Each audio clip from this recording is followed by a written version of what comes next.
Et si on pouvait prendre nos simples restes de cuisine et les transformer en quelque chose d'incroyablement précieux pour nos jardins? Eh bien, c'est exactement ce qu'on va voir aujourd'hui, comment on peut créer ce qu'on surnomme l'or noir. Alors là, regardez-moi ça. C'est assez fascinant. D'un côté, on a cette masse grouillante de verre, de vrais travailleurs infatigables. Et de l'autre, eh bien, le résultat de leur travail acharné, ce compost magnifique, super riche, bien noir. La question, c'est comment est-ce qu'ils font? Comment cette petite armée secrète opère sa magie pour transformer nos déchets en ce trésor pour le sol? C'est exactement ce qu'on va décortiquer ensemble. Ce surnom, l'or noir, ce n'est vraiment pas pour rien. Il faut voir le lombricompost comme une sorte de super aliment pour les plantes. C'est littéralement blindé de minéraux essentiels, d'hormones de croissance naturelle et de toute une armée de micro-organismes qui font un bien fou.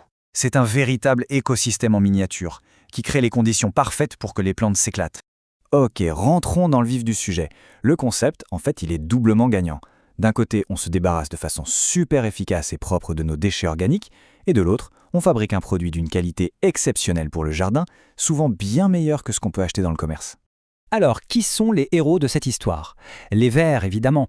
Mais attention, on ne peut pas prendre n'importe quel ver qui passe par là. Non. Pour cette mission, il nous faut une véritable unité d'élite. Pour vous donner une idée, il existe plus de 7000 espèces de vers de terre sur la planète. Chacune a son rôle à jouer, c'est sûr, mais pour ce qui est du compostage, il n'y en a qu'une poignée qui sont de vrais superstars. C'est quand même fou, non? Pensez-y, plus de 7000 espèces. Et sur tout ce monde, il y en a à peine 7-8 qui sont vraiment taillées pour le lombricompostage. C'est un club super select. On peut dire que ce sont les vrais rockstars du compost. Et elles sont très différentes du ver de terre classique qu'on trouve en bêchant le jardin. En fait, la différence fondamentale, c'est une question de lieu de vie. Les vers de jardin, ce sont un peu les spéléologues du sous-sol. Ils adorent creuser des galeries en profondeur. Nous, pour notre mission, on a besoin des habitants du rez-de-chaussée, ceux qui kiffent vivre et manger juste à la surface, là où tout se passe. Et voilà le terme technique, ce sont les vers épigés. Eux, ce sont nos champions. Ils vivent à la surface et leur plat préféré, c'est la matière organique en décomposition, genre les feuilles mortes ou nos épluchures de carottes. C'est exactement le job qu'on leur propose dans un lombricomposteur. Là, l'image parle d'elle-même. Regardez bien, les vers qui vivent en profondeur, les anésiques et les endogés, sont plus pâles, faits pour une vie dans l'ombre. À l'inverse, nos champions, les épigés, ils ont souvent ce rouge bien vif, une couleur pleine d'énergie. Ils sont parfaitement adaptés à la vie en surface, au milieu d'un buffet à volonté. Bon, maintenant qu'on sait quel type de ver il nous faut, allons voir un peu les espèces les plus connues.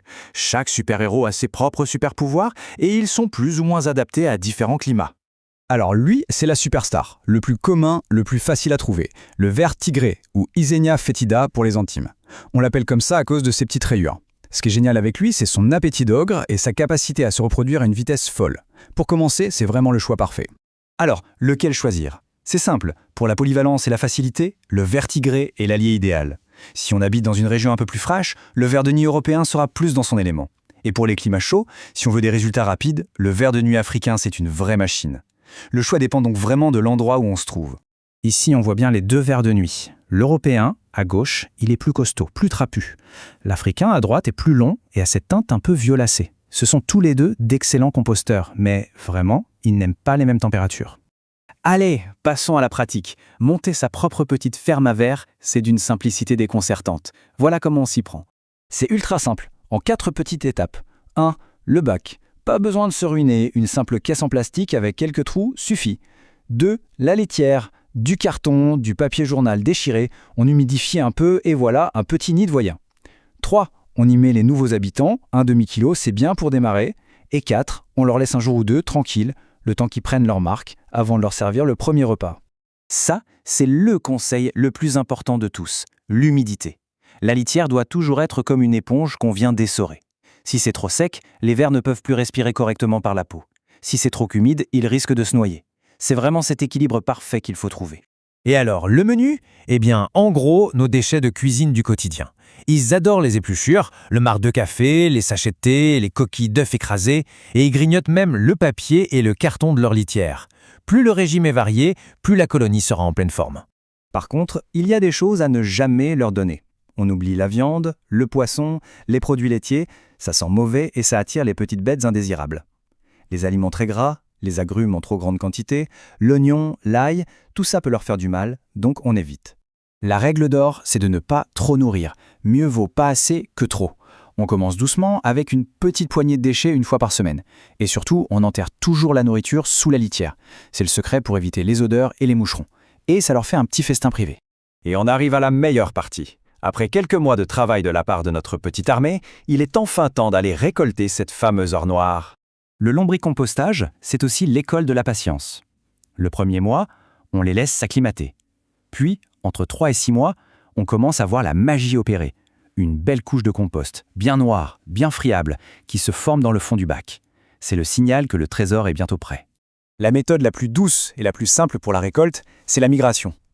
On pousse tout le compost mûr d'un côté du bac, et de l'autre côté, on met de la nouvelle litière et de la nourriture fraîche.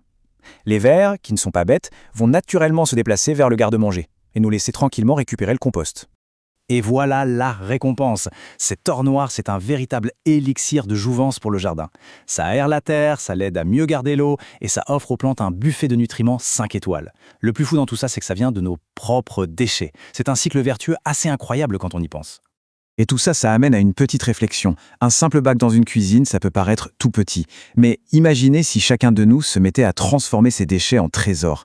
Imaginez un peu l'impact collectif.